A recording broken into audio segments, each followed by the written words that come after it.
Ladies and gentlemen, welcome to the Beacon TVL show, your show for everything here that's wonderful on chain and all that other fun stuff. I'm just totally flubbing today. I'm your host, Chris, the DeFi Professor, and we got a lot to talk about here on the show. The taco hat is back on because we've got two amazing panelists who are on the show. One who's been here before and one who's brand new that I definitely want to bring on because we have not talked previously. So let's start with that. So, we lost someone. That's not you. What happened to Logan? I don't know. Hold on one second. Oh, actually, looks like you're muted, Mark. There we go. Where did Logan go? Where am I? Am I here? You are here. You know what it is? I hit the... Am I real? I can't read. I have a 2-person view and a 3-person view. Hey! So there we go. Hey, there we go. I'm here. I'm real. So we've got Nebraska and New England men on the show back again. Start with the gentleman in the center square. I met this gentleman a year ago, almost to the date in New York City last year. During New York Tech Week. We have from Familiar Labs co-founder Mark is here. How are you, sir? Doing well. Yeah, I remember a year ago. It was very hot. It was a very hot day. It was oppressive in Brooklyn, an unbelievably oppressive heat, and we ended up going for some amazing ramen there at Industry. That was amazing. I still think about that ramen because you had the black garlic ramen, if I'm not mistaken. It was so good. Oh, so and then good. Randomly vibe coding. I saw you in Grand Central vibe coding. That's right. That's right.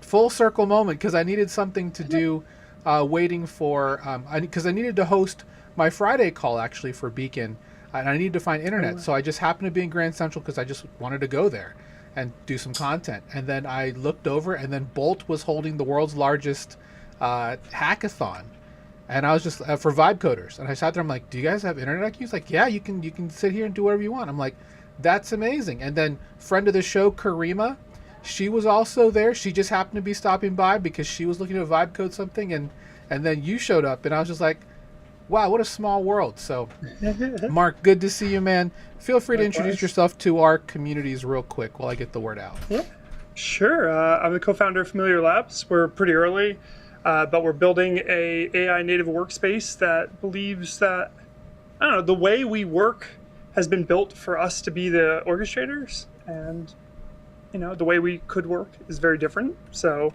let's use these technologies to create great things. So that's all I'll say for now, but familiarlabs.ai has an email sign up if you want to learn more. And other than that, I'm a product person, technologist, and all-around crazy person. Awesome. And to his left, on the right side of the screen, we have founder, inventor of the Hawk, LF Null. We've got Logan back. How are you, sir? Oh, good, Chris. Good to be here as usual. Always happy when I'm spending time chatting with you, sir. Yes, it's been fantastic. About me, I'm the LF Null founder. We do tech wearables. This is the version 0 of the Hawk here on my hand. It's an assistive mouse, so basically you can wear it with a brace.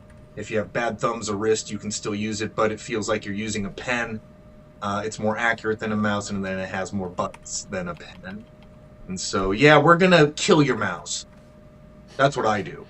At least step one. And then I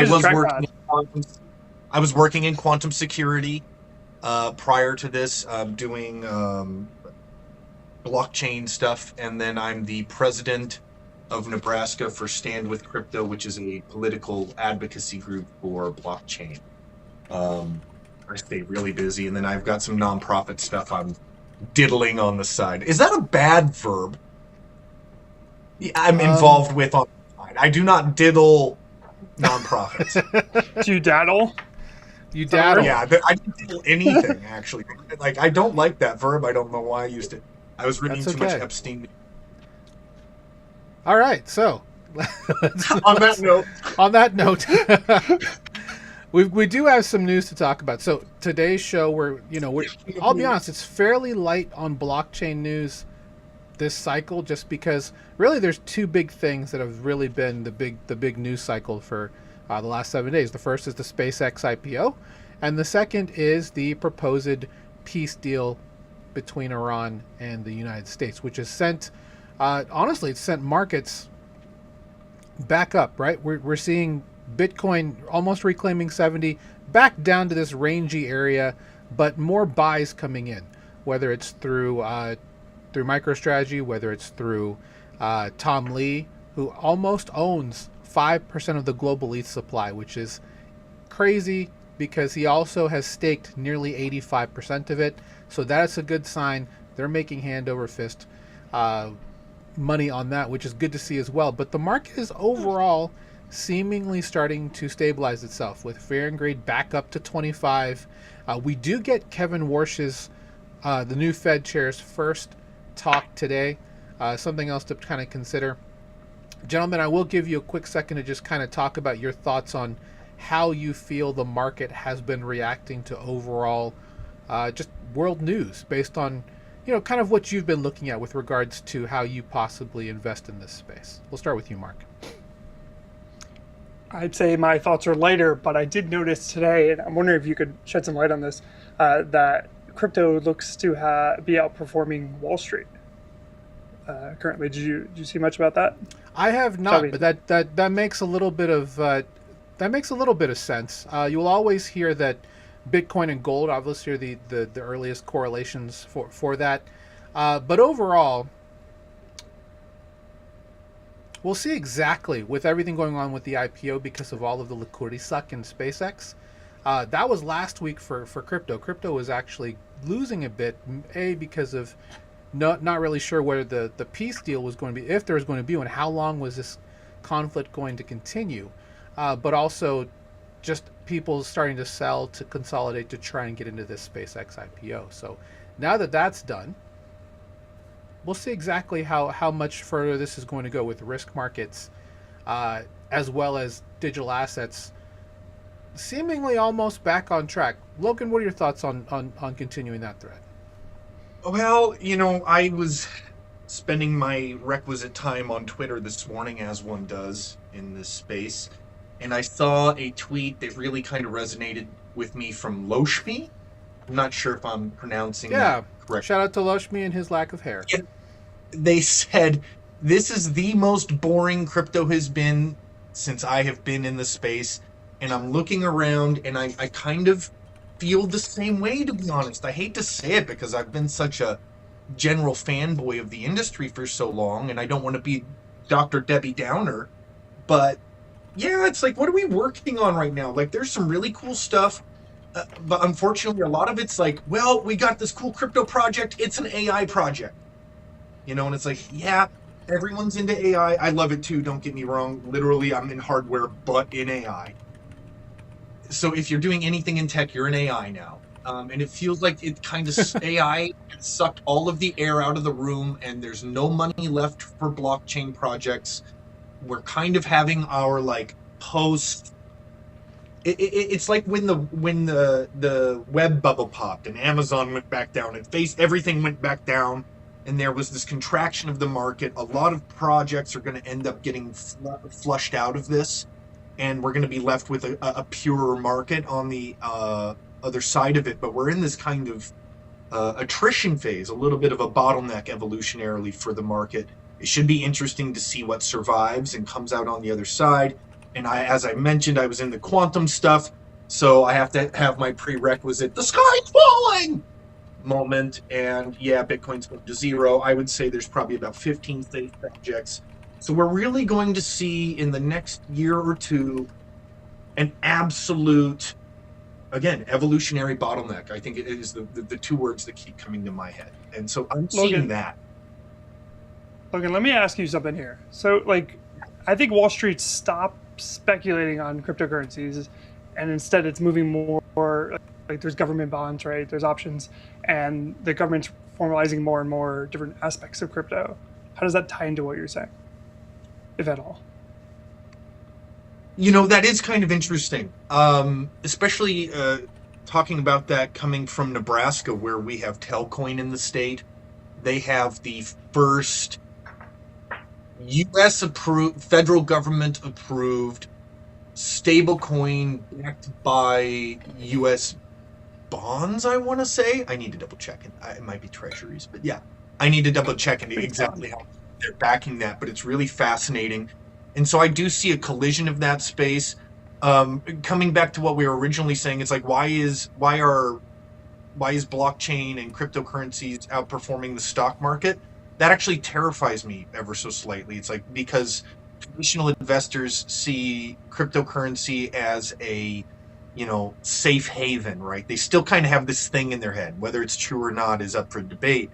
But it's like, why is all that money starting to flood in versus the stock market? Do people smell a rocking ship? And they're looking for something that has more international stability, let's say. I don't know what's about to come. All said it's going to be tumultuous. I mean, it's safe to say that a lot of the exchanges you see are merging into almost like brokerages, which is there is that weird collide. It's going to be. I keep saying this. It's like, do you know how the plumbing in your wall works? Like, could you go replace the U-joint? Or if suddenly I get your point. Right? Like, could we go into the wall and figure out which one was positive and negative even? And we don't need to know how infrastructure. Right, and blockchain's the same way. Eventually gets put in the walls, and only dorky people like us know what the heck is going on. The regular public will never even need to know. We keep saying crypto, blockchain, but we might as well be talking about really rare financial products. And it's going to probably continue to be that way. The public will end up using crypto without even knowing it. They're whether or not they adopt it doesn't matter. Exactly. That's the biggest thing, right? Is like being able to provide, which is already happening, right? There's so many places where you can go and pay with crypto-backed things. If you use crypto cards, if you're using websites that utilize crypto rails, soon the banking with faster on-ramping will be through blockchain rails, thanks to Swift.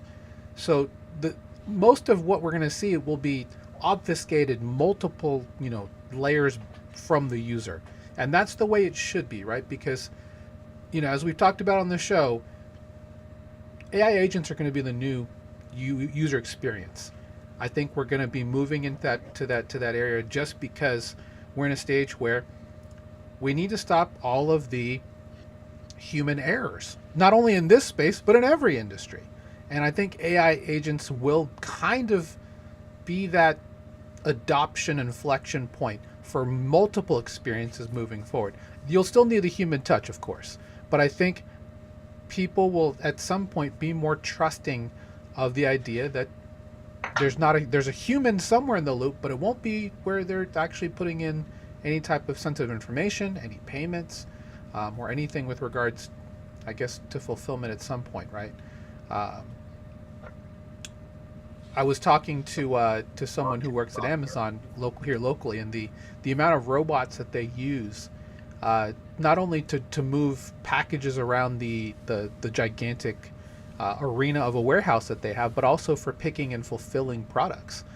They're relying less and less on people and have more robots coming in, better agentic that people control. So. Did you see the video of the human versus the robot sorting products? Yeah, I did see that. How could you even compete? How could you look? I couldn't even look away. And it's almost like a pork. It's just like, oh my god. It's like John Henry, or what's his name, where he was building the railroad versus the machine, and it's the same thing, but now, and it's in an Amazon fulfillment warehouse rather than a railroad track out in the middle of Nebraska. Yep. So that's what we're seeing. And if you look back at the Industrial Revolution, where the horse population was really, really, really high because we needed horsepower, and then we created horsepower engines and the horse population dropped. We're going to see something similar to that curve happen. I'm not saying that all the humans are going to die, but that curve might replicate itself in certain job markets and industries where it's like, how many people are working on this thing? It's like, none. How many Amazon warehouse? What's the population of Amazon warehouse employees? Jeff Bezos is going to replace those humans as quick as he can. So Replace his heart. Do you know who Jack Conte is? He's the CEO of Patreon. Excuse me? Jack Conte? Oh, okay. Sorry, I misheard you. JC, Jack Conte. He's the CEO of Dude, Patreon. I really misheard you. He's a creator in his own right. And he did this talk at South by Southwest recently.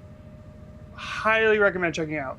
It's basically a timeline of his life melded with a timeline of innovations. And he talks about how when we first got recorded music, when we first got film, how we reacted to it. And we kept doing the same thing that we were already doing.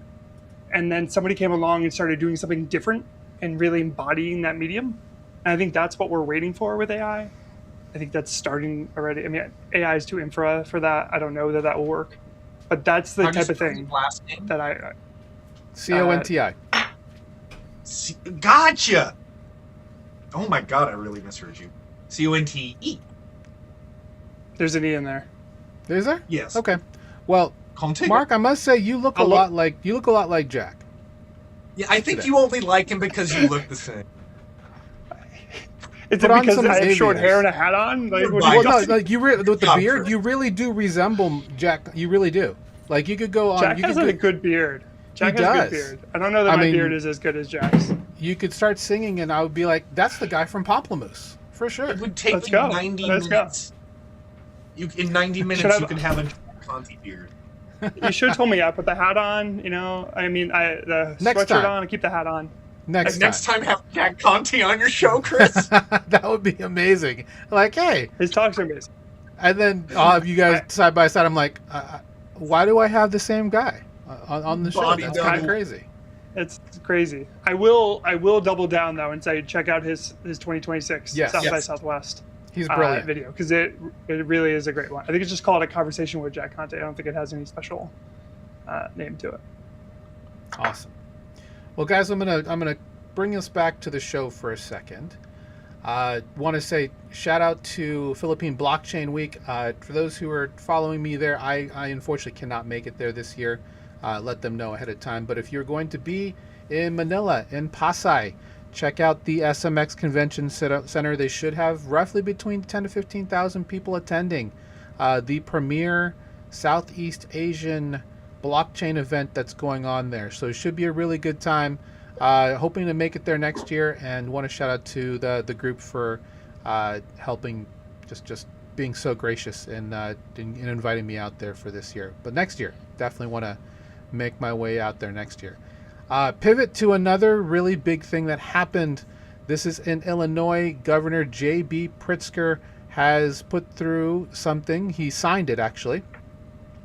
Starting on January 1st, Illinois is going to impose a 20 bip tax on the gross value of digital assets exchanged, transferred, or stored for customers. Don't boo just yet.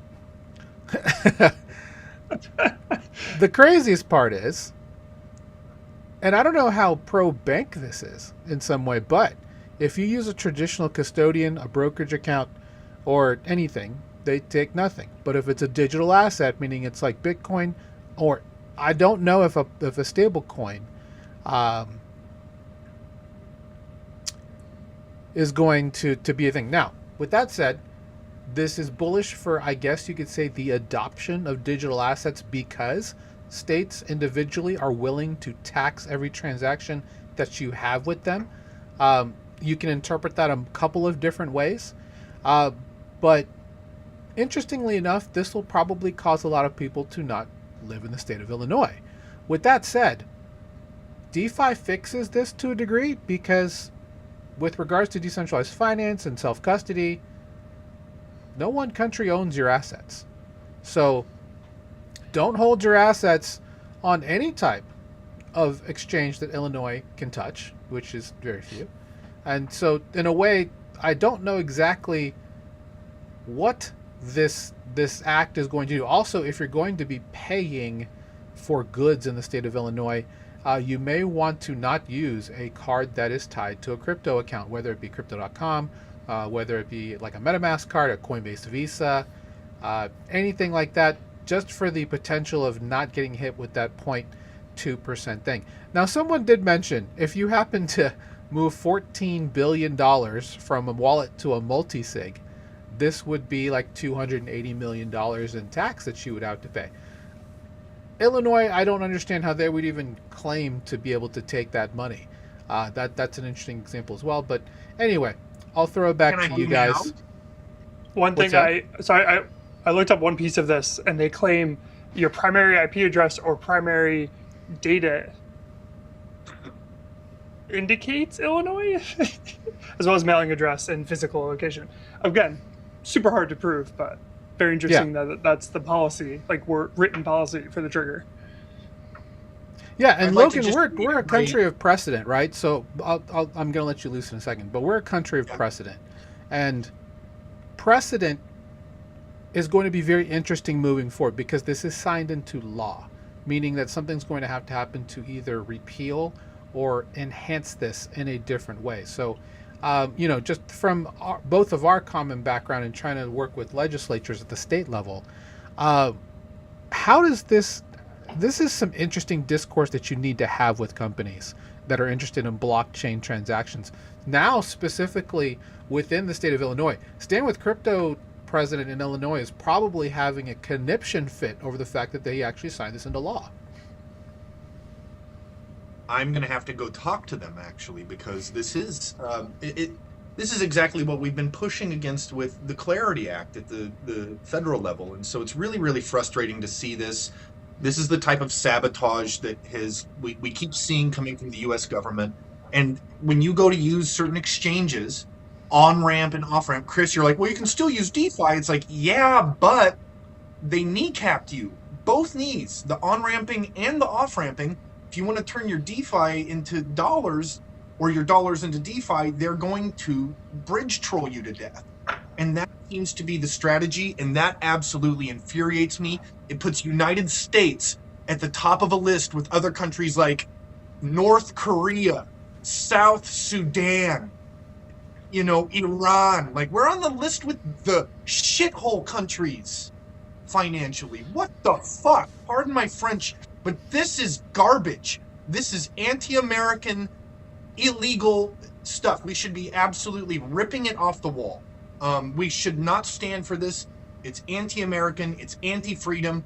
I lived in Japan off of crypto for years. It was so easy to use. I say this as someone who lived outside of the U.S. They are making this impossible to use. It's why everyone in the U.S. hates crypto, because they don't understand how good it is. They're like, oh, it's just like money. It sucks. They fee you at every fucking portal they can. And it's like, well, that's the U.S. adding obstacles to the course. In Japan, it took me 5 minutes, 800 yen. I had cash in my hand, or vice versa. It was so simple, and that was in 2019. It's already possible. Literally, the U.S. had to set up an entire mousetrap for this thing. And so when I moved back to this shithole financial country, I got jacked. I had to stop using crypto. I was living 100% off crypto in Japan. I could not do it here. It's impossible. And it's because of crap like this. Someone should shove J.B. Pritzker's head up actually remove J.B. Pritzker's head from where it is. And that federal government too. Rant complete. Sorry, I need to breathe. All right, so while Logan breathes, Mark, do you have any additional thoughts on the effects of what this is? I think I'm most curious as to one state is one state. Multiple states changes everything, so I'm curious to see what happens next. Yeah, we are a state of precedence, right? So because one passed this, could others?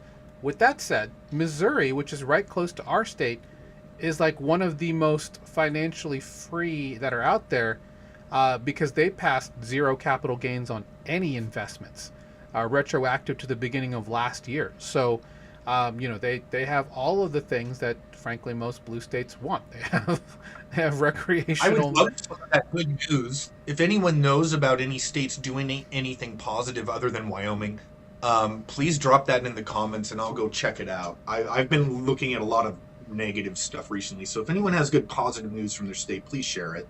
Yeah, that'd be great. So, but yeah, I think you're right, Mark. There is possibly some spread from this. Yeah, Mark, there's some positive I reaction. mean, correct me if I'm wrong here, because this is based on some other stuff, but I assume it's more like, what does the Californias and New York do? Texas, the bigger states, like, right? The ones that set the standards amongst other things. So California, they have their first. Actually, that goes live on. Is it July 1st, or is it June 1st? They have their own version of New York's BIT license for crypto companies, which is going to be driving many crypto companies out of California. Or they can stay and help work with Governor Newsom to try and make California a leader amongst crypto and digital financial asset companies that are there. They don't have a Bitcoin reserve, but is it New Hampshire, Texas, and Arizona do? Currently, I don't think we have any others that are on the docket for specifically coming on with more digital assets. Obviously, Wyoming is its own country at this point when it comes to Bitcoin and all that type of stuff. But and Texas is the only one that actually has Bitcoin on the books. The rest are from other extenuating circumstances. Like Arizona is based off of seized assets, which I think is going to be a general theme even at the federal level if the SBR actually passes. It'll actually be off of people like Ross Albrecht and Logan, who have had Bitcoin taken away to power that. So, yeah. Outside of that, one thing I will touch on before we move on to the fun things we'll talk about is Or I can ruin it.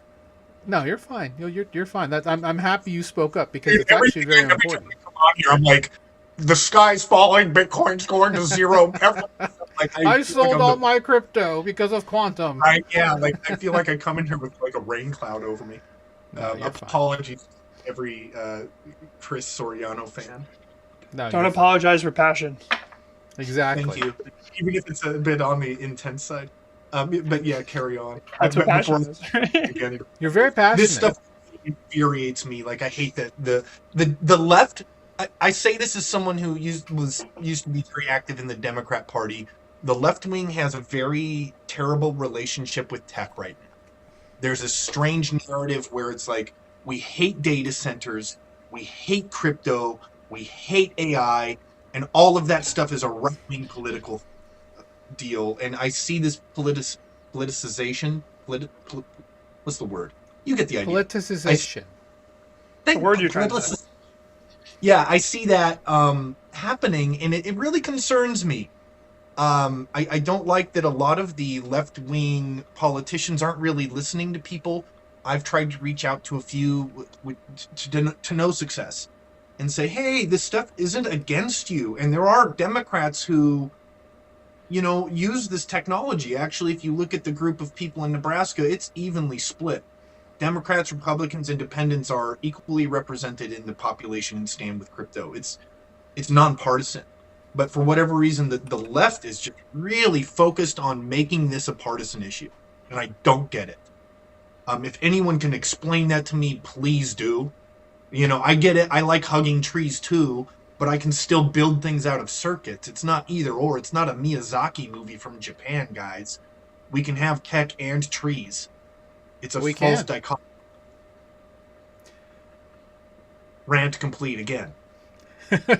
I'll change the flavor up a little bit, which is Y Combinator, the startup yes, accelerator, has at least one crypto/finance thing in its batch of demo day that was yesterday. So it's still live. It's not all AI. There's predictive markets. What is it? I think there's a predictive. I can't remember. Yeah. There's also a predictive market, like approval something with sports. So a prediction market. There was one around. Let's see, I got it here. No, I can't. I found one for insurance. Okay. That's actually interesting. I would love to see insurance get flipped on its head by crypto. Blockchain. Well, all I'm saying is, there's only so many companies, but at least one of them, in YC, but at least one of them is crypto. That's nice. We're still here. Yeah, We're it still looks alive. like it's Still Mocha alive well. Trade. Mocha Trade, is that what that is? So U.S. stock I think- perps, that's not it. Totalis, a derivative layer for prediction markets. I was about to say one that I just clicked on and then I saw it was called debit cards for AI agents, and then I don't know that my agent needs a literal debit card. Money, yes, debit card. I can't wait they move away from the prediction markets. It feels like we're trying to build Squid Game. I mean, You know what's in a a fun? way, we kind of are. What's a fun pastime is to just go on Reddit and just watch all the people talking about all the bad moves they made. That'll make you feel a little better about yourself today. I like that idea. See, well, The That's what- advice of the day. I can watch people get wrecked, and it's like we're setting up a wrecked course, and we're watching people get wrecked. It's turning into entertainment. We're like Is commoditized. that different? Wasn't I feel like 10 years ago, 20 years ago, there was that show where it was just like people running and jumping off stuff and hurting themselves in an obstacle course. Like, we've always been there. There's a billion versions of that. I realized it. I was like, there's that one. There's like a more international one. There's just straight up American Warrior. What was it called? American Gladiators? Yeah, No, The Warrior. Gladiators. Yes, no, Gladiators. American Gladiators, yes. Watching Great. athletes destroy their bodies, wonderful. When we said American Gladiators, was the first thing that came to your head? Because if it wasn't the being on the pole bashing each other with the long, they had that long It's thing. and they're being just shot with the tennis ball Yeah, thing the tennis ball. That's the other piece of it. on the obstacle course. The giant hamster balls actually is Yes. probably the That's another quintessential one game. as well. I think it was Laser. Laser stands out to me as one of the like gladiators that was like super cool for some reason in my head, and the theme song is literally now playing on loop. I probably won't be able to fall asleep tonight. Thanks. You are welcome. I want a tweet when you can't sleep. Thank you. All right, let's move on to back to Talk the about show real something quick. else. Well, let's yours talk your about black some. hat. So I wanted to talk about this because this is actually probably the biggest thing about SpaceX that I thought was the most interesting, because now they have money just to throw around to whomever, is the fact that yesterday, and once I saw the story, I was like, okay, this makes more sense. But the fact that SpaceX acquired Cursor for $60 billion. I thought I had misread that. I was like, oh, that's clearly a typo. No, not 60 million, $60 billion. Now it's an all stock trade in SpaceX stock, so there's that. But So it will change. So this is the part that interests me, because for those, and I've used Cursor, I'm sure you have too, Mark. Building a version of it. Yeah, Cursor is essentially, it's a fork of VS Code, is it not? It is, Actually, but It is. But that doesn't. That's not to say that it's not valuable. That was No. the jumping off point. Yeah. Right. But at what point what got that valuation at 60 billion? And I think I know the answer, but ultimately they acquired it, and I had to think about everything else that's been recently acquired, right? Like we talked about it last week. Morpho raised 175 million in VC money to build the Open Credit Network, which last week was like one of the largest raises ever in history for DeFi. Bridge was bought by Stripe December 2024 for like 1.35 billion. I looked at that. I was like, why would you pay 1.35 billion for a stable coin adapter? And it makes so much more sense now in the way that Stripe is in this industry, because that caused them to start making all of the ties with stable coins through Stripe and Tempo and all the things that they're doing. Game theory, there you go. But then even like, and it was so long ago, but Mark Zuckerberg going into the backyard of and buying Instagram for $1 billion, right? This is $60 billion, Mark. So I'll start with. Did you see though? Did you see that? So I didn't know about this. I saw it happen, and I click on it, and it says they started a joint ventureship, and in that ventureship, they had the option of either giving them 10 billion. So Cursor did work for SpaceX. SpaceX could either pay them for that work, 10 billion, or just acquire them outright for 60 billion. Ah, okay. Yeah. No, that makes a lot more sense. Yeah. Yeah, when I saw that, everything kind of made more sense. I mean, Cursor was a first mover. Yeah. So you got it right there at the bottom. Cursor was a first mover. They reached 1 million in ARR or whatever it was faster than any other B2B SaaS. 1 billion, excuse me, in ARR, faster than any other B2B SaaS. Like they're something. And I think they have what Grok, I should say, from X.AI needed as far as a true product, not just a model. Right. But yes, there's X and there's Grok, but those are just interfaces to chat. They're not tools. Correct. Yeah, this is clearly a marriage for XAI and Cursor, right? Because a lot of people use Claude, Claude with Cursor, Codex with Cursor. Gemini not so much because Gemini is anti-gravity. But in a world of open codes, in a world of VS Codiums with plugins, let's be honest, Grok needed something to or XAI needed something to kind of vault them into the user base, a bigger position. In the user base, exactly. So all the AI companies are very focused on B2B. And what B2B play did Grok have? What B2B play did X.AI have other than simple API usage? And I think that's really where it starts to make sense. The other part that it could make sense that I don't have any feelings about, but I'll just state it, is there's a whole thing between OpenAI, Sam Altman, and Elon Musk. Yeah. You got to wonder if it's just, hey, let's just jump to level it out. The money doesn't matter at this point. We go IPO. What do you think, Logan? Did you just claim a conspiracy theory, Mark? Have you seen the court cases? Have you seen the court cases out there? I smell fish too. I'm just, but Mark was like, let me pop open Pandora's box here, and then you're like, look. It was the poker face that got you, wasn't it? Whoa, I'm not going to keep opening that thing. I want to hear what Mark has to say. You think, and so Peter Thiel's moving to Argentina, and all these tech bros are starting to act weird. And so there's something iffy going on, and it seems like probably the American taxpayer is going to end up subsidizing all of the AI. And if this thing doesn't pan out, we're going to absolutely eat it, aren't we?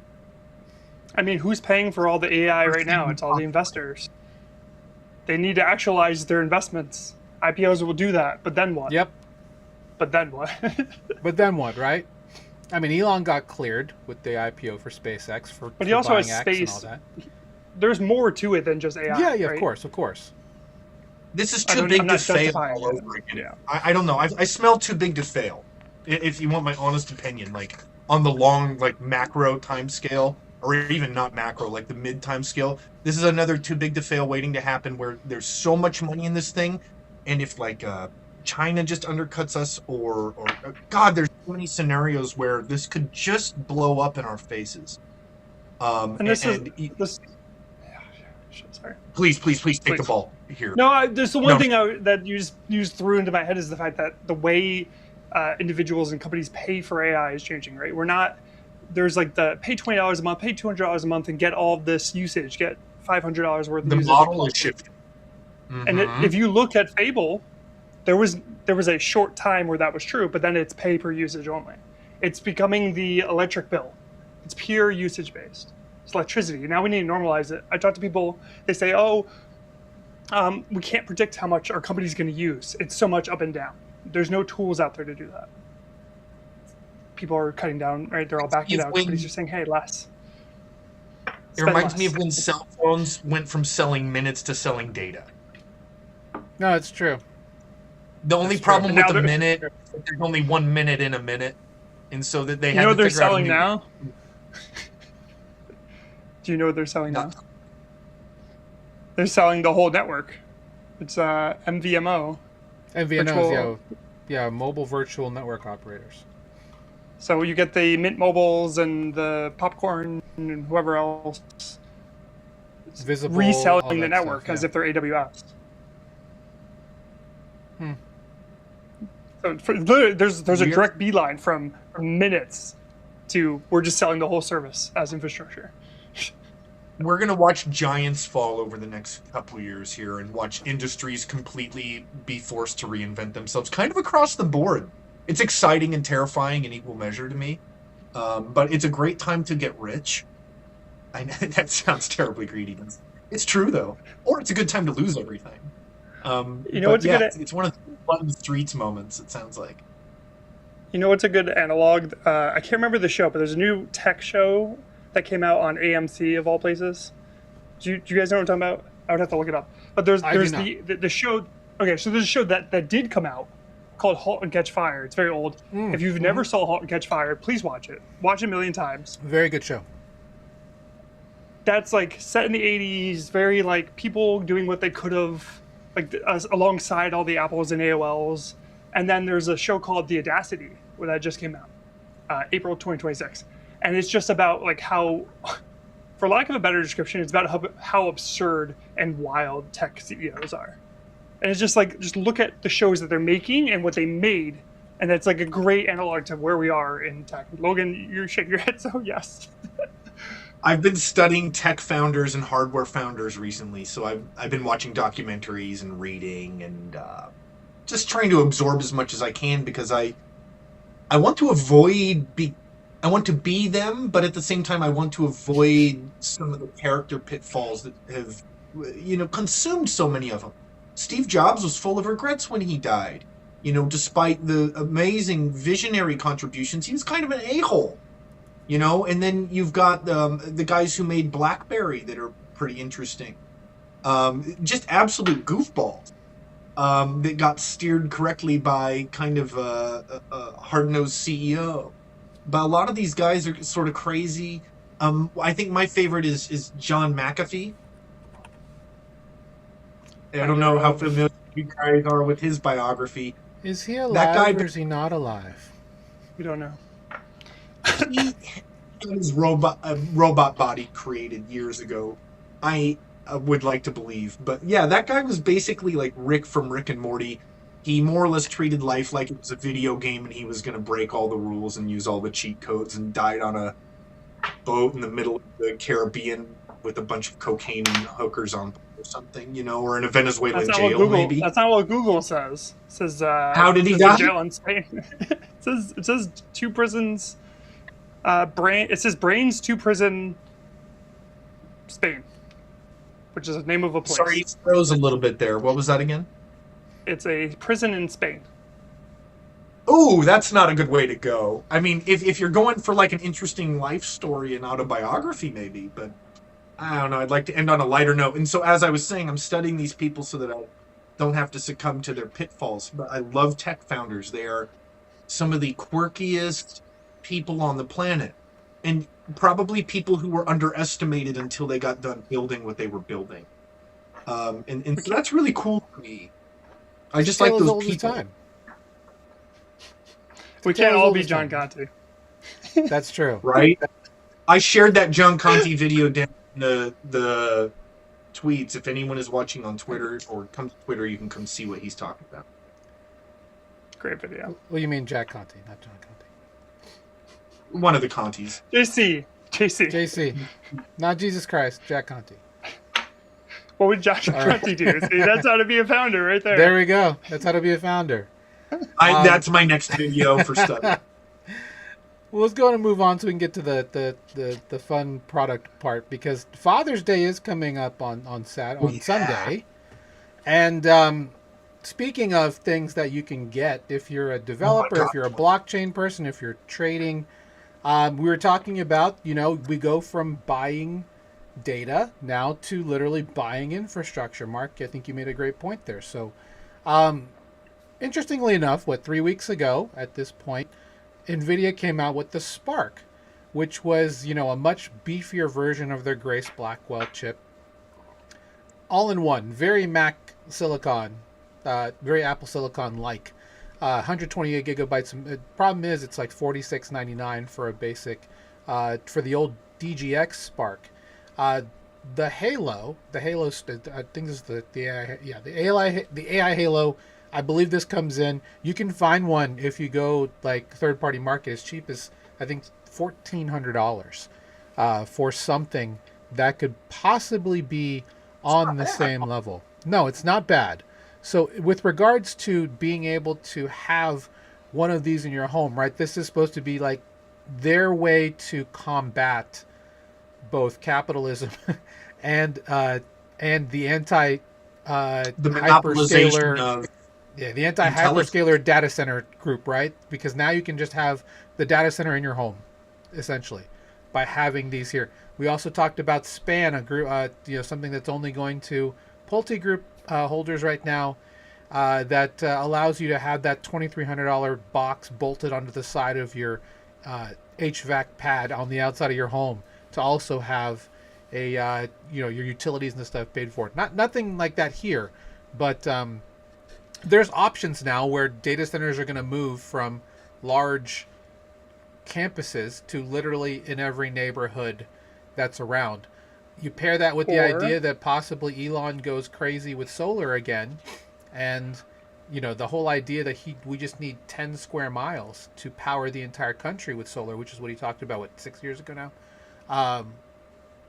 Interesting, not decentralization, but just decoupling of these monolithic older ideas to create mesh networks, I guess would be the best way to describe it, for multiple things. So if you're looking for a gift for your dad on Father's Day or something that he may be interested in, there are a lot older people now getting into AI, very curious about, or even just veterans of IT who are looking to get into AI. These are all fairly good ways to keep them at the bleeding edge and helping to figure stuff out, because you can become a founder of a project in literally 10 minutes if you really want to. And these are going to be the things that are going to be powering the next revolution of people. Now, as you mentioned, BlackBerry. What's that? Yeah, I want one.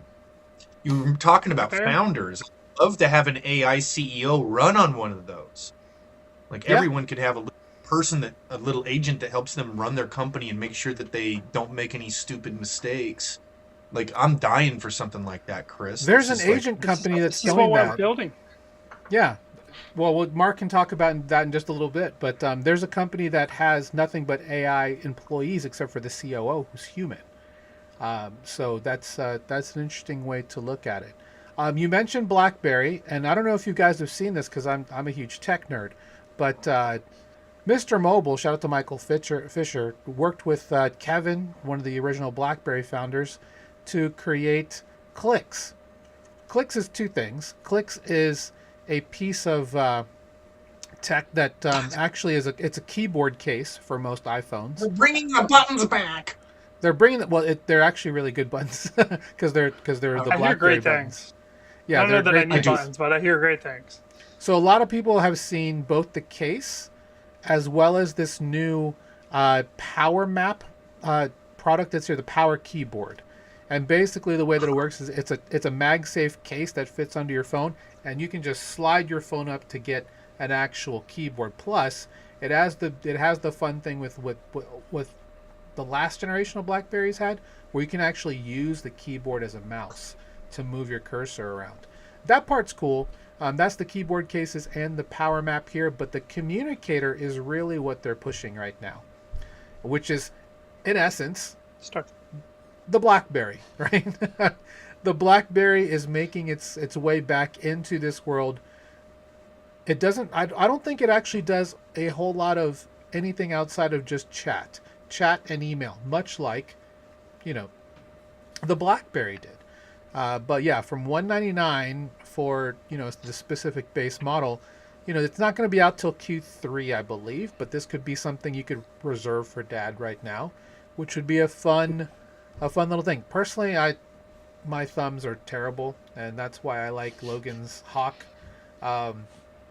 device. So exactly. So that for me, this is kind of a no-go. But I love the idea of it. I love what they're looking at. And I think you can possibly have an app here to do some blockchain stuff. Who knows? I'm gonna move through a couple of products, guys, before I get some thoughts. But The other thing that I also wanted to talk about is, with the power of AI these days in terms of helping you with your thoughts, helping you with what you're looking to do. One thing we've talked to our groups about specifically with our membership is helping train your own personal AI to help you make decisions on any of your investments. And what you can do is consider getting a Plod Note. And again, none of this is sponsored. These are just things I think are fun little products that I think are interesting. There are probably cheaper versions of something similar. This is a credit card sized device that fits on your phone. They also have another version that's a capsule you can wear on your wrist or around your neck. So you can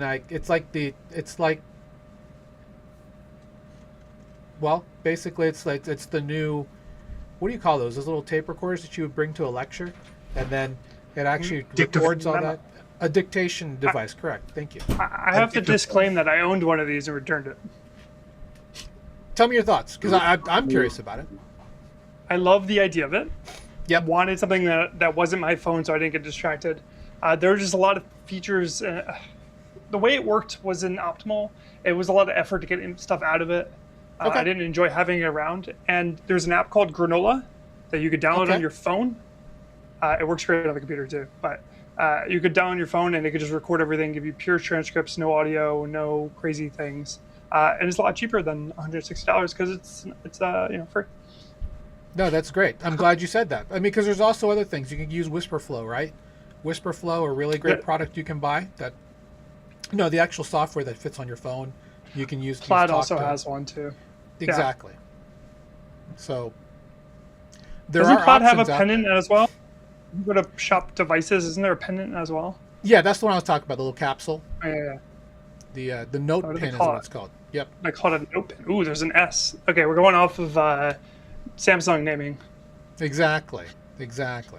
So yeah, if you're ever looking for something, then these are things for, and there are the reason why you buy these products, and granted, I consider myself, Mark and Logan, all power users of this stuff, is that for the casual user who doesn't want to fudge or fuss with anything, these are great ways to get into the ecosystem. Will you use it tons? Go ahead. Just want to say the underrated use case here, especially for an older dad, maybe with some memory things, is doctor appointments, general appointments. We had a vet visit multiple times over the last, everything's good, but and just recording every session really makes a huge difference. And so having something like this really would be amazing. Good record keeping on some of that stuff that we might not want to jot down afterwards. Especially when it's a lot of information at once and you just can't get it all. Yeah. Right. It's less about memory and more about the fact that you just can't take it all down. Agreed. Even if you record with a dictaphone, there's still that step where you have to go and port it, and then it's too much for a lot of people. They want that seamless note taking, and that's a cool product. I like it. Yep. Yeah. Another product that I like, I think is great for dads. For those of you who've never seen my keyboard, this is my EpoMaker TH80. It's a 75% keyboard. I did rock a mechanical, which I still have here from other ones, a full 10 key. 110% keyboard. I am now used to this 75% and possibly a 65%. Look at that Microsoft Wave keyboard that he has. Is that a Logitech or a Microsoft? A piece of junk. Piece of junk. It looks just piece like of junk. That's the certified name. There we go. It's a certified name. Yeah, it's piece of junk, patent pending. There we go. I like the ergonomic style. I don't know how you use a straight keyboard. Like, doesn't it kill your wrists? It can, yeah. My wrists are broken already. This is the Logitech. I want to call it the Clicks keyboard. Yes, it is so light. It's lighter. It's lighter than my trackpad. So weight wise, it's lighter than my trackpad. Hey, trackpad gang. Yes. If you're traveling and you don't want to carry a keyboard, I used to carry my mechanical around with it. It's too heavy. This is great in like a pinch. Highly recommend one of these for light wear. Great gift for dad. But I will say, as a tech nerd, I love the idea of having a keyboard like a Rainy, or an EpoMaker, or there are multiple others that are out there, because these are customizable keyboards. They're mechanical. You can change out the switches. My switches in particular are Corsair Sea Salt.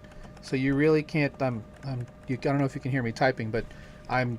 That's how they sound in general. So they're not thocky, they're not creamy.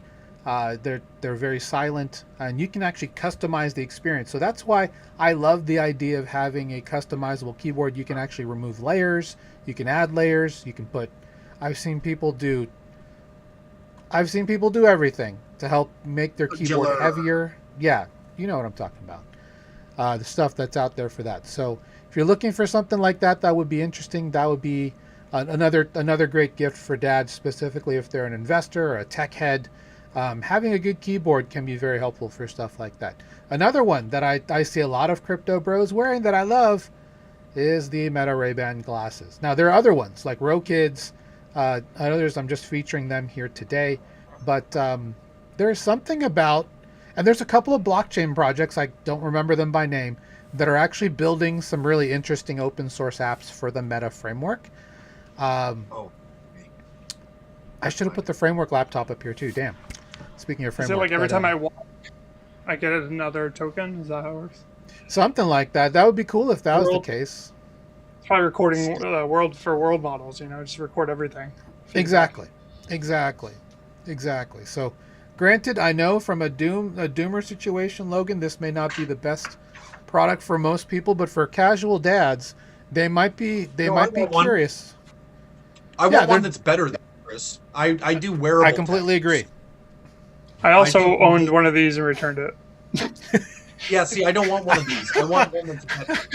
I should have a show with Mark literally just talking about tech that he bought and returned. That would be amazing. That is a platform. It's like a unboxing thing almost. Like you should just go around and try the tech. There's a couple people who do that. If you're just a tech maxing show, you get paid for returning it. There was a time in my life where I ran a podcast and I was sponsored by Verizon and they would send me phones. This was like 12, 15 years ago. And it was a different time. JC. Great. That's amazing. Great. I need that. I would love to do that. It's not the same anymore. I got the first waterproof Samsung phone. That's the defining moment. Threw it in the shower. That didn't work. Just continue. Oopsie. I hear good things about the Fitbit Air. I hear really good things about the Fitbit Air. Yes, I hear good things too. Now, this is not meant to be a Whoop killer. This is not meant to be a Garmin killer, or like I have an Apple Watch Ultra 2. Not a killer for that either. Fitbit has a long-standing relationship with the way that things work. With that said, apparently, as a hack, people have been taking this and flipping them upside down so they can wear them underneath regular watches, which I don't get how that works.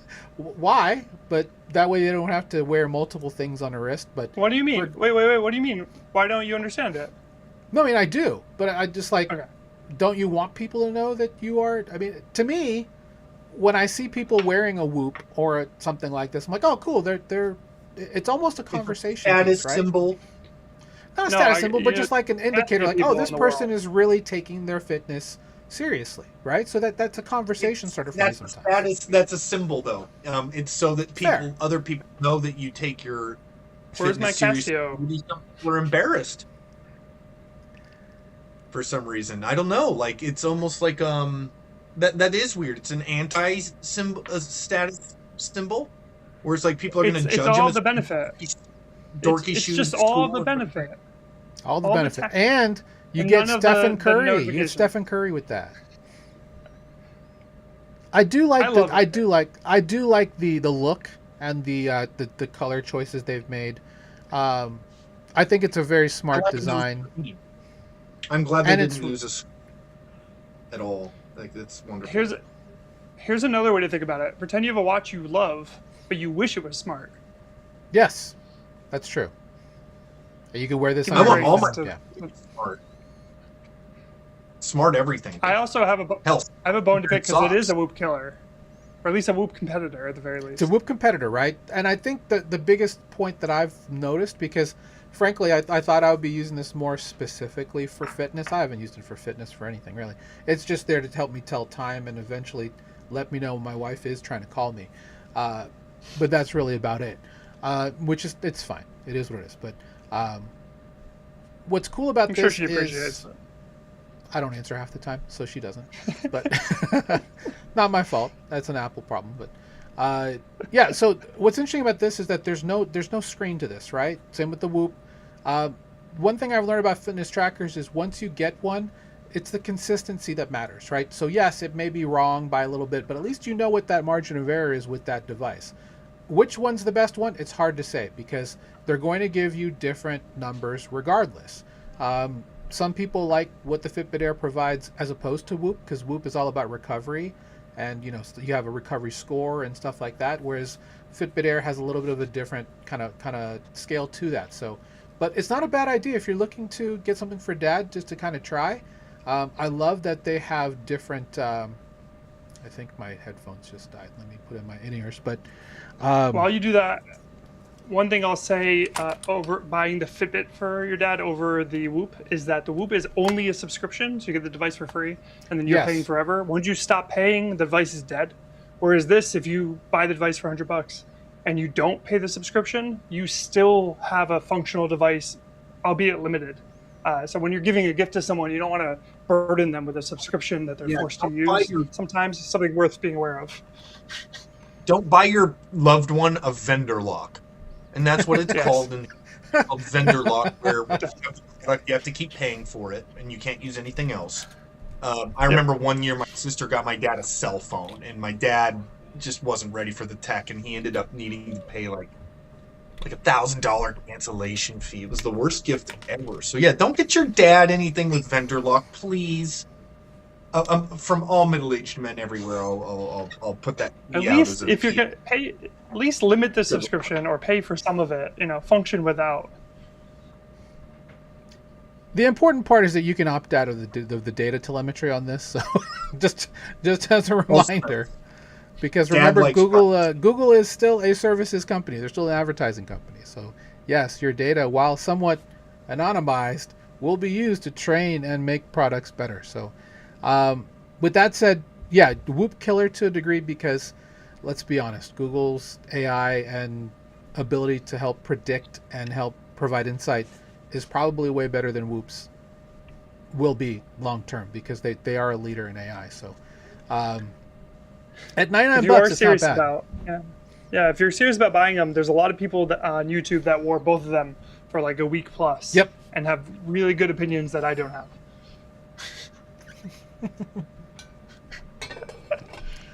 I wouldn't personally like one of those. I feel like I'm waiting for the tech to converge a little bit more. I feel like it's not doing enough for a device. I don't want to be covered in devices and then covered in mentally in streams of different data. I want kind of a conglomerate thing that tells me, like, if I'm doing something like burning calories, I want a proper like Brian Johnson app where it's like everything conglomerated, my blood plasma, my sleep, like my heart rate, my everything all in one. Yeah, I don't want 20 devices, I want one. Well, yeah, the idea of having the PAN, Apple right? wants you. The personal area network of all this networked Bluetooth stuff cooking you from the inside out, right? IoT, yes. Yeah, so I mean that was the idea way back when, right? Because there's been tons of projects that have tried to do more wearable stuff that talks to each other in some sort of mesh. So I appreciate that this is less screens. I will say that's the one thing that I like about Whoop and what I like about the Fitbit Air is that it's less screens. Yes, there are apps on it, but that's why you have your phone to manage all that, moving forward. So I'm going to go ahead and run through a couple more of these, and some of these are ideas that were brought by Logan and Mark, and I appreciate you guys for doing that. One thing that I love, and when you mentioned this, the Uni, I love cooking at home. I am a huge foodie. I believe that I make better food than most restaurants that I go to, specifically for the prices. And having something like a pizza oven is something that's, frankly, it's so easy to make, and it's a very underrated. It's a really underrated food because you can control how much gluten is in there. Use different types of doughs. I did the wonderful cloud bread dough that for keto friendly pizza for a very long time, using coconut flour, which is fantastic for pizza in my personal opinion. Getting an uni is a really great thing right now. $150 off. There's a couple other ovens. I think there's an oven that you get pretty much for free that used to be super expensive just by signing up for a subscription plan Wow. for the service. Why do I need a subscription to my oven? No, not like deliver me gas or something? Recipes, pellets. stuff like. Yeah. I mean, using the app, the smart stuff, and anyway. But yeah, it is what it is. But I will say, I'm willing to have that feature removed. Me too. There'll be ads on your pizza. Yeah, like, dude, just leave my stuff alone. Like, I'll pay more for old machines at this point because they were built with more metal, less plastic, and you don't need a subscription or an app. There's a programmable laser inside the oven that etches the name of a watermark of your company on there. This pizza is brought to you by Amazon. FedEx. I will say this follows the same rule. This follows the same rule of pancakes, which is the first one will be bad. It will burn, and that's okay. That's okay. Or undercooked will be undercooked, probably. Yeah, it's totally fine. But who doesn't want a jet-fueled powered rocket in your, near your house, cooking pizza like, ho, ho, ho, ho, ho. It gets actually, it is pizza. So, yeah, I might actually pay more for certain features there. I eat a lot of pizza.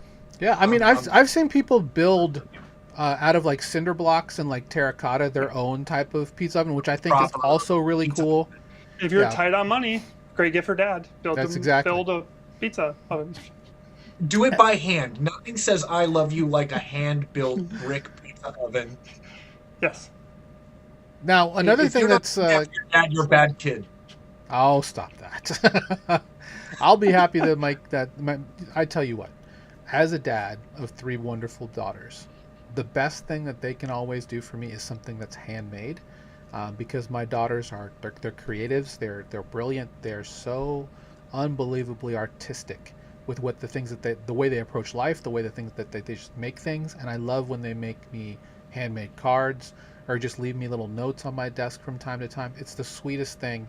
It's what keeps me going daily, to be quite honest, because I love that I was a part of just this person's life and what they give back to me. It doesn't have to be a pizza oven. It doesn't have to be a Fitbit Air or a Clicks keyboard. Even if it's just a handwritten note, it's a wonderful thing. So I will say, guys, and that I will tell you, in my elder age, that feeling does not go away with age. If you are in your 30s or 40s, just picking up the phone and calling your dad, or even just sending him a handwritten note appreciating him, that goes way farther than you think it ever will. So that's just a thing. I'm getting a little verklempt by that. Please let me raise $500,000 for my new hardware company. There you go. Talk to Sky Daddy. All right. He's always with my heart. He's always Sky Daddy and Son of Sky Daddy are always in my heart. JC, Battery Daddy. Speaking of Daddy, the other one, and JD.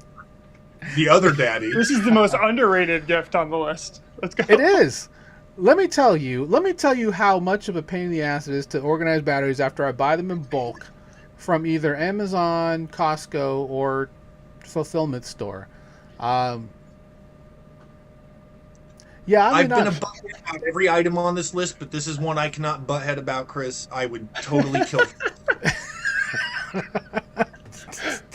It's the underrated one. The underrated one. I will say that I think the next the next thing, you could just make your own version of this for the next product. What a segue for you, sir. Thank you so much, because 3D printing is right now such a hot topic.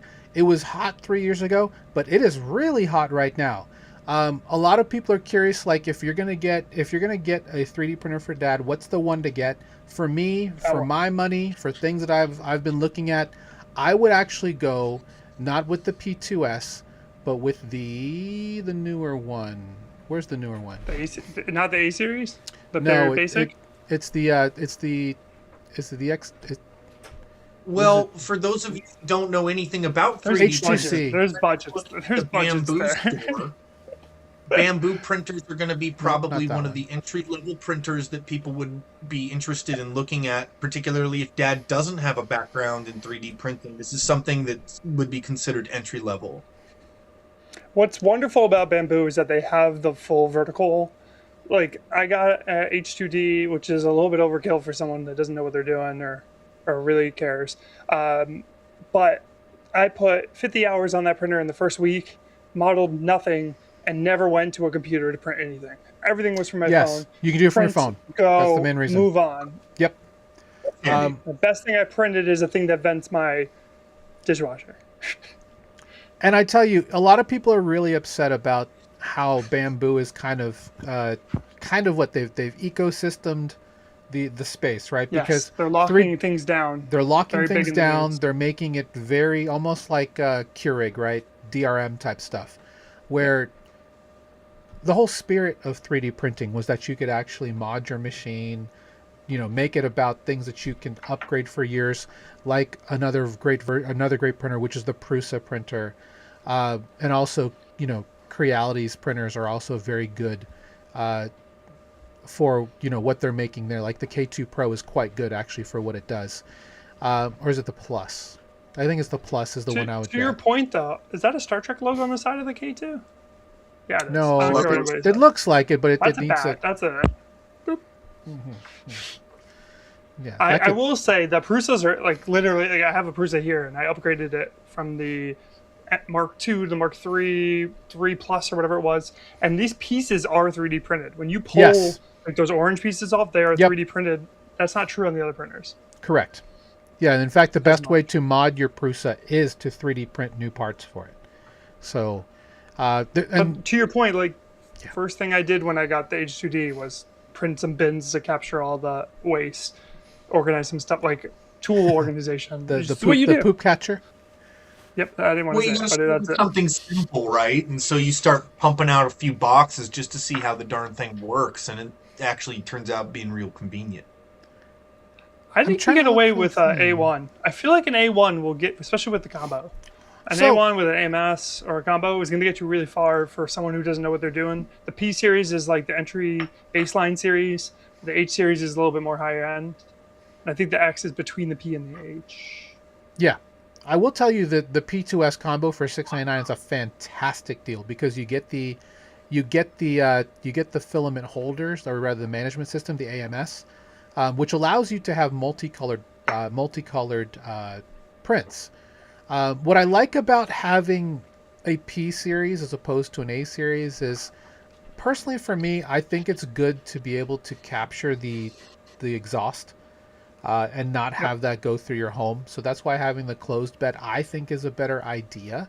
Now, obviously, it's up to you how you feel about that. But there's one version of this where, do you get the P2S or is it the new P2? So the S means single, the D means Right. dual, and the C means like many combo, whatever it means. So Correct. Single's gonna give you one nozzle that's filling in. The AMS will automatically change the colors for you, as Yes. opposed to you having to do it yourself. Yes. The dual nozzle, the D will give you two nozzles. You can put an AMS on each of them, or you can put one constant filament and then the other on the D. And then the C is overkill, if you ask me, for almost everybody. Agreed. Unless they're buying themselves a printer. And that's like literally moving out tool heads. Yeah. Changing them out. I will say, if there is a difference between a P2S and an X2D, I would go for the X2D. Honestly, it's $200 more with the combo. I think just having the two nozzles warrants, and you can have temperature control too. It can actually maintain temperature because you have to preheat these things to a degree. So, I would say that's probably the better deal between the two. If I had if you had the money, go for the X2D. It has a little bit more future proofing. They're fine in either way. You're still going to get locked in. But the fact, I think that's the biggest use case you brought up. You don't need a computer to print to this printer. That is probably the biggest value add that Bamboo has brought to this industry overall.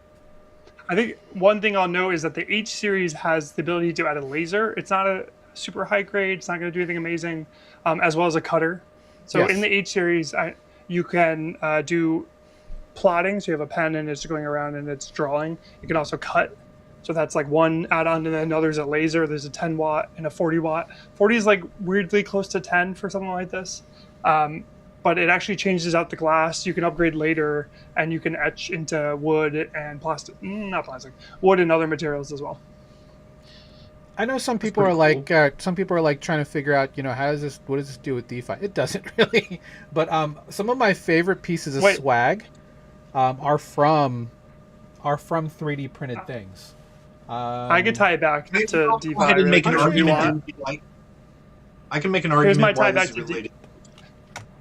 Go ahead. Your Sorry, go argument's ahead, gonna be Mark. better than mine. Mine is you can make a false plug outlet, hide it in the wall, and it's a great place to keep your ledger, hardware wallet, and other tools that Yes. nobody No, can that's find. perfect. I mean, organizers free. No, one of the best gifts that a user has ever given to me is, and I don't have any more because it kind of unfortunately fell and broke. He used both a 3D printer and a CNC to create this acrylic stand for both of my Ledger Nano S's at the time, so I could open them up and then they can stay open while being stood up and plugged in. That was an amazing actually, really great tool that I needed so that I don't actually have to hold it the entire time. It could just be on a stand. I can just press the buttons as I needed to, so I don't actually have to hold it while it's being plugged in. So a lot of 3D prints you can make specifically for helping with your investment activities. These Lots are of 3D cases. printed. These are from this is from BitTensor Endgame in Austin last year. These are just 3D printed tokens that just give me an idea for different subnets, and if you tap these with your phone, they go straight to BitTensor AI's profile on what each subnet does, which I thought was pretty novel. Again, little things that you didn't think would be useful that are useful. As you mentioned, the dishwasher thing, you can also 3D print a laptop lid thing that keeps your lid from closing and shutting vibe down coders. for vibe coders. Yep. It all If you- checks out. What I'll say, I think here's the thing that I wish I did. I don't really care, but like one thing that's fun to do before buying a 3D printer is go to Maker World, like I'm Yes. a Maker, makerworld.com, and just search for stuff. Search for crypto, search for ledger, search for dishwasher, and see what exists already. Because you could just print this, and I'll tell you, it will get you very. Search for Gridfinity as well. Yeah, but Gridfinity is great. Gridfinity your underwear. It's going to get you. That doesn't mean underwear the way you think it does. No, but this is what Gridfinity does. It's an actual standard now, Logan, where you can have all of these modules that fit on these grids, and you can 3D print, customize literally what you put in there. So there's a guy who has one that's specific for all of his camera batteries, his memory cards, his tools, anything you can think of. Even if you want to 3D print something for your hardware wallets and stuff like that, these are all. That's what Gridfinity and Deskfinity can do. Shout out to Zach Freeman. How the else creator of could this Gridfinity. be related to DeFi? So essentially, We don't have. as we were Well, always as get we there. were mentioning, this is decentralized, right? So Yeah. hypothetically, you could bring the finance aspect where people are coming up and doing designs. Actually, there's a project here in Nebraska, HIIE, that is a DeFi project that relates to 3D printing, where they will go ahead and make your 3D printing diagrams for you. The AI will actually help create that after you put in your business idea. And he has put a token behind that. That's so there actually is a really way cool. to decentralized ideas. It's pretty cool. Can you So give yeah, me the there's always website? DeFi. I'll put the website up right now. Can you give me the website? I'll share it on Twitter. Excellent. Check it out. Well, I- Logan, I thought you were going to go a different direction with it. I thought you were going to say because people just open source their prints, it's decentralized inherently, and so it's just another if you align with the values of being decentralized, then this is a great way to do it. Because I'm going to go make something for myself, and then I'm just going to put it out there so that people can use it and mod Exactly. it. Keep going. And so it doesn't have that phi part, but the D part is really hard DeFi there. is the D there, part. yeah. There's also a phi part to this. Deep which is- printing. You could sell them. Wait a minute. What if I print them and sell it? Does that make it DeFi? And you only accept stable coins Only stablecoins. There's always a way to get the phi in there if you try. on hard enough. Arbitrum One blockchain. And if you're curious to learn more about that Nebraska project, it's called Arthur Labs. I'm going to share that in the tweet. down below, but it's Arthur, as you might expect to spell that, ARTHUR labs.net. And that is a homegrown Nebraskan there. I'm really proud to share this. Is this it? Interesting. That logo got some Illuminati vibes. I know, right? they're there to light the way for you. All right, a couple more. Sorry, we're way over the hour, guys. I appreciate you being here again. Mark from Familiar Labs, Logan from LF Null. Thanks for being here, gentlemen. This is really cool. This is the Knox Provisions website. This is a monocular or a binocular. Obviously, this is really just more for touching grass if you need to get out there and do something else. I think this is a really cool idea. If the kitchen maybe has a good view that your parents use, it's a great spot to keep it. Look out the window. You don't even need to touch grass. That's true. That's true. I mean, my wife and kids are obsessed with eagles. So whenever they see an eagle, because there's a very popular eagle's nest in a park that we go to fairly often, we're always looking to see where the eagles are. And I will also say they're pretty pup resistant. My dog I have one of these. I have a dual. Abide. No, I do it. And you just ask Mark what he bought to do the show, Chris? Yeah, pretty much. Pretty much. I have the standard issue one. Not cool enough to have the field issue one, but I might return this one. I didn't return, so that's a great sign. Hey, something he did. The new segment. Did Mark return it? I love it. Did Mark return it? There you go. Yeah, these are nice. These look. I don't need binoculars. I've already got a pair of those, but you can sell me a binocular that's easy to take around. A portable binocular. That's the selling point for me. Please tell me what a non-portable binocular would be. Oh yeah, a telescope. A telescope. A telescope. There it is. I was waiting for it. Unless it's like one of the old ones that like has the zoom. Yeah. Like a well, that's portable though. It's still portable. The portable telescope, but the new one, like proper, like astronomical ones. Something you could 3D print too. Telescoping telescope. How do you get the lenses? I guess you custom order those and you build around them. Yeah, things you end up owning a lot of is glue, magnets, grippy things. This is so pennies are really nice. Look at all these memes that you can get from this. Like I look at this and I think of the Leonardo DiCaprio one where he's got the camera, but you just have the binocular. I thought he had a cup in his eye, to be honest. Oh, yeah, I have no idea.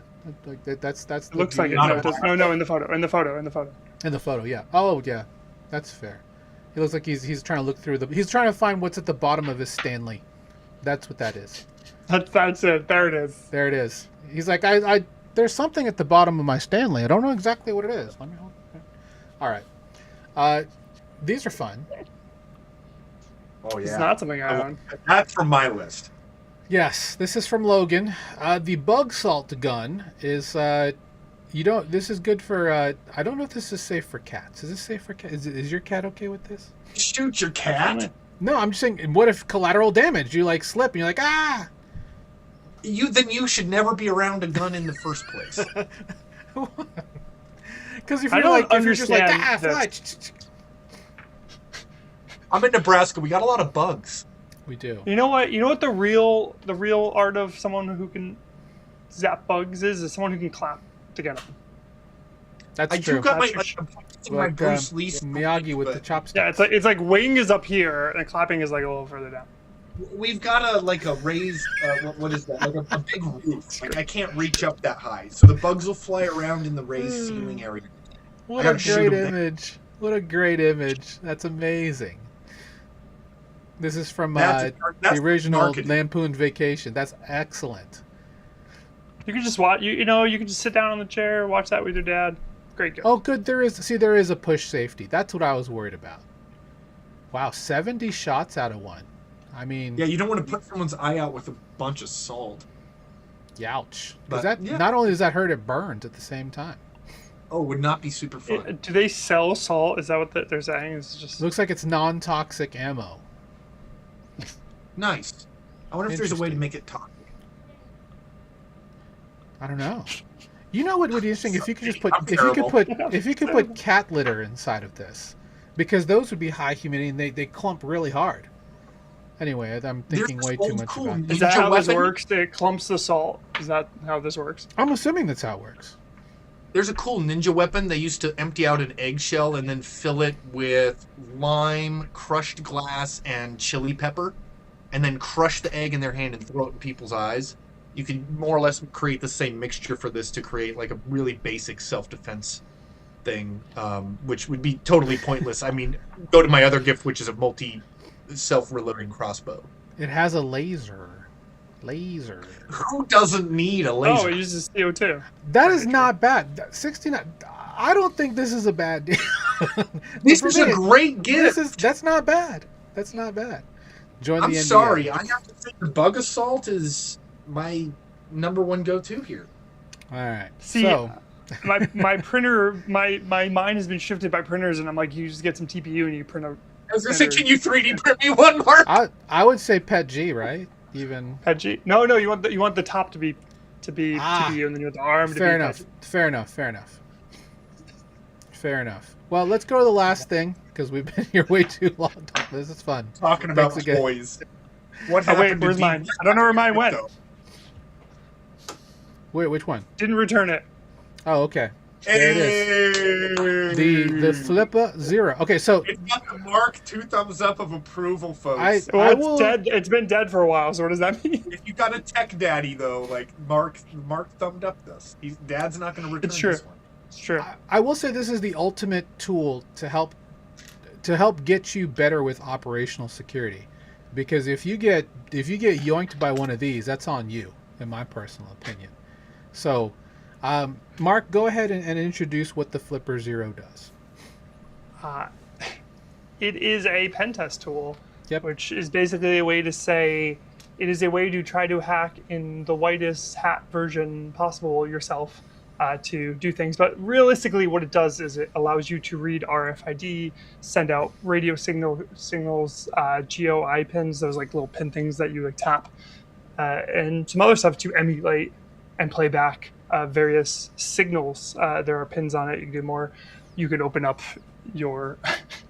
The thing that I think this misleadingly tells you is that you could just like buy one of these and go up to one of those and press a button and it opens. Right. There's some layers to this. You have to learn some stuff. But beyond that, yeah, you could do these things. Yeah, you're not immediately mission status, but like it's starting to get you there. Yeah, you're not tomorrow. But there's some fun ones where you could just go into certain stores and play certain noises. Like, there's certain aisles have a button and it says like, "A person, please come to the blah blah blah aisle." Like you could play one of those. Like you can start one of those from here. You control TVs from here. If you're a younger person in the TV mood. I went to I have a side story for a second. Now that we're over time, right? I had a high school where we had TVs in every room. It was called like News One or something like that. And I had a little universal remote that was about yay big. Yes. And that TV just randomly turned on and off in every classroom I was in. That's crazy how that works. Mark, I was that boy sitting next to you being like, dude, change to channel 36. Yeah, 100%. I was there. Like, I had that kid in my school too. Terrible together is what you're saying. I got it. Well, we're both in our like little bit labs too, right? Like we're both. Yeah, I've got like a floor lab behind me. Yeah, my whole lab is here, so like I'm with you. Yeah, I lived in Japan for so long that I still work on the floor. That's awesome. It's kind of quirky. That means your bed is also on the floor then. It used to be for 15 years or so. Wow. Somebody changed it. Yeah, I've got a real proper Western now. I sleep on a mattress. You can go halfway. You could take the mattress and put it on the ground. How do you feel about sleeping on a mattress now, Logan? I prefer it. Though I need a firm one. After being on the floor for so long, it actually is kind of good for your back. I thought you might say, I got a futon mattress, and that's all I need. I still sleep with my wife, for everyone who is wondering. She still sleep with you? Is that what they're wondering? There's a lot of places you could go with and don't go any of them. Oh my gosh. This is you walked right into it. Time yeah, to like this is going to come back to Did you get one of these? know it. Miho's gonna show this to me. Just kill me. No, I did sleep on the floor for a long time, so I do a lot of work on the floor still, for whatever reason. It's just awesome. force. But Well, thanks for all the that was crazy. That was a funny episode. I thought it was fun. I thought it was fun to kind of explore this. But thanks again to you guys, both to Mark from Familiar Labs and also for Logan for LF. Fantastic show today. We got a lot of really good analysis and thoughts about overall things. Now, and we're not just talking about DeFi, not blockchain, but also, world things, world culture, and obviously for Father's Day, these are all gifts that you can get. Your dad that is an investor or a tech head looking for some really cool things that, and we didn't cover everything, obviously. I mean, there's a bunch of other things we could have talked about, but we covered everything. we got the bug mentions. gun in there. That was great. He's like, that's it. That's all you need. Just the bug gun. We hit every base. Exactly. Real quick. I think there's got to be one honorable mention, right? Peanut butter. What? Don't worry about it. Okay. I was like, what? Fun. Interesting. Well, let's go ahead and Mark, please let everybody know where they can find you. Yeah, I'm at Mark Proxa, Proxa, on most platforms. And you can check out familiarlabs.ai. It's pre-launch, pre-early, pre-everything, so you'll literally be one of the first 5 people to sign up. The site is not even done. And it is a workspace to help you do more work. Actually, it's a workspace to do less work. We're rewriting how AI works. I think we've all kind of gotten used to this way of, humans have to be the middleman to pass messages between everybody. And that's just simply not the case. So I think I'm really excited to share our building. One more time, change the company. Sorry. Familiar, like the spiritual animal. It's right there in the video, right there. I don't know if you can see it. Familiarlabs.ai. And gotcha. Yeah, I think there it is. See, the logo's done. It's not even up there. That's how you know. So, Familiar is an agent that's your own. I think there's a world where you have an agent. Twitter is just Mark Proxa, Proxa. Cool. I think I got it. Yeah. Sweet. Obviously, very prepared for this moment. Logan. That's not mine. No, I know. Yeah. It's a joke. I am the founder and lead designer for LF Null. We do tech wearables. I am working on the Hawk. It's basically a improved mouse. It has higher accuracy with the button density of a video game controller. It's probably going to be like a $15 billion sale at the end of the day when I get rid of this IP as well. Hardware is hard, but so am I. In the cool way. Wait.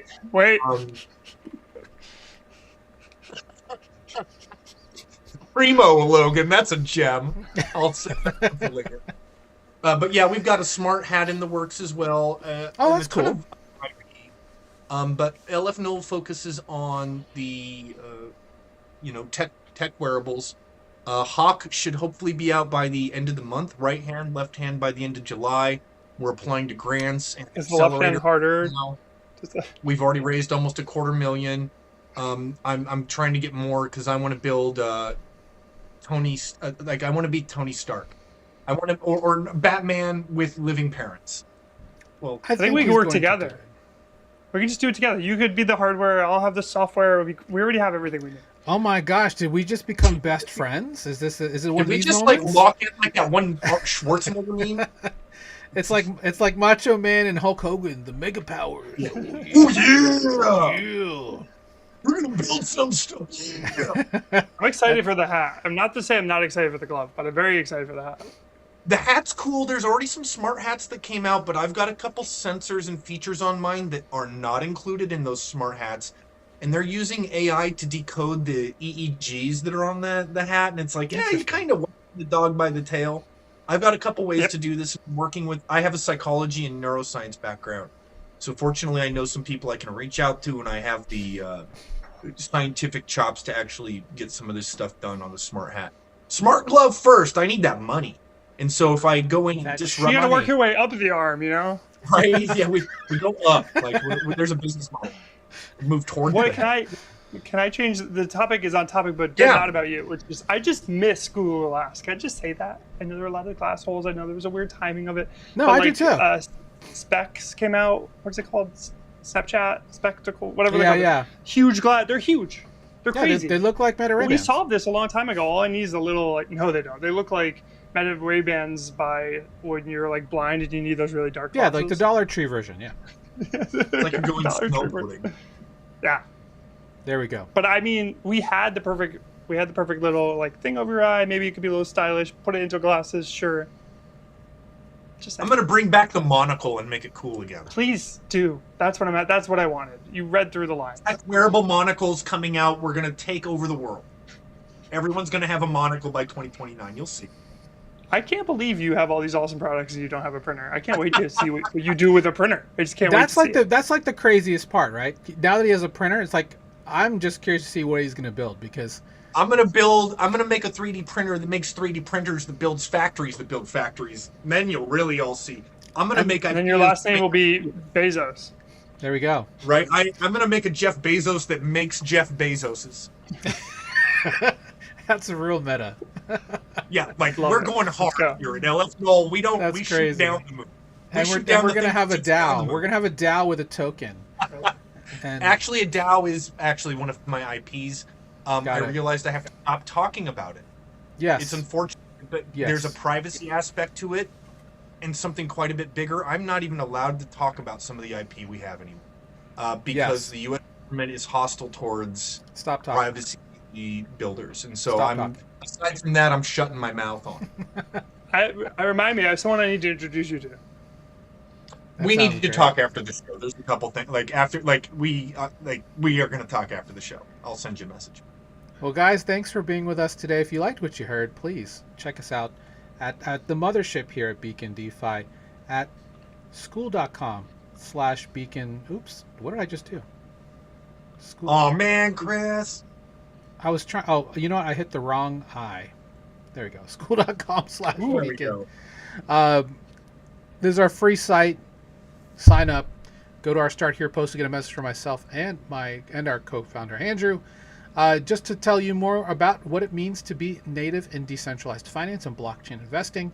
Plenty of free content, but if you want some of that one-on-one attention, one-on-one mentorship, and being around like-minded individuals, you can join our Beacon Mastermind. Shout out to our Beacon Mastermind founding members, our current Beacon Mastermind members, our Beacon Spotlight subscribers, and our Beacon Challenge members as well. You make what we do possible. Thank you guys so much. Want to give a great big shout out today to everyone who's watching out on Twitter, on YouTube, on Twitch, out on the also both on my personal as well as the Beacon DeFi one. Also with we didn't get around to LinkedIn today, but shout out to everyone at the arena on Avalanche, arena.social, for interacting with me here in the chat as well. Well, we do the show every week, Wednesday, 1 p.m. Eastern. We've done it every week since December 2021. So we've been talking about blockchain and tech and all kinds of stuff for a very long time. Join us again on Friday, 3 p.m. Eastern for our Beat the Banks podcast, where we talk about self-custody and all kinds of concepts with security and helping you beat those banks by becoming your own bank. We do it in a very casual way, so it's not crazy complicated. So thanks again for joining us here. Thanks again to Mark. Thanks again to Logan for being on the show. I can't believe, Mark, it's been a year since I've seen you, brother. I hope we can change that. And yeah, I would love to go and grab more ramen or just hang out and celebrate Picard Day. Nebraska, and stuff like that.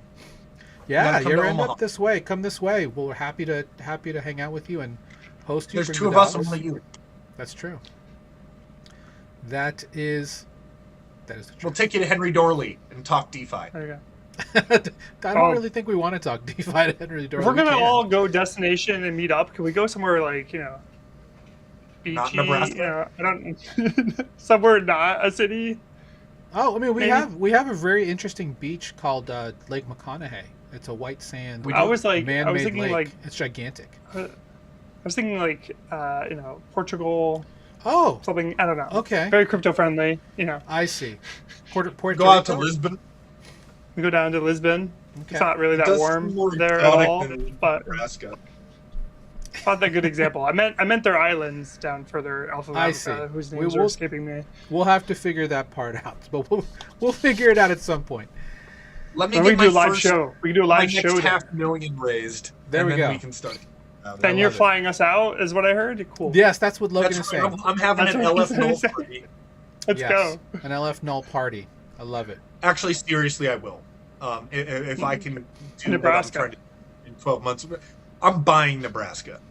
I'm going to change. Why would you buy Nebraska of all places? Buy It's mine. Montana. You can fit some laws in Illinois. There you go. In a stunning move, Logan has bought Montana. It's become a playground. It's become a playground. Plus, the Rocky Mountains up there. I do like my mountains. They do, and it is wonderful. It is wonderful. I don't know, they're a little rocky. They're a little.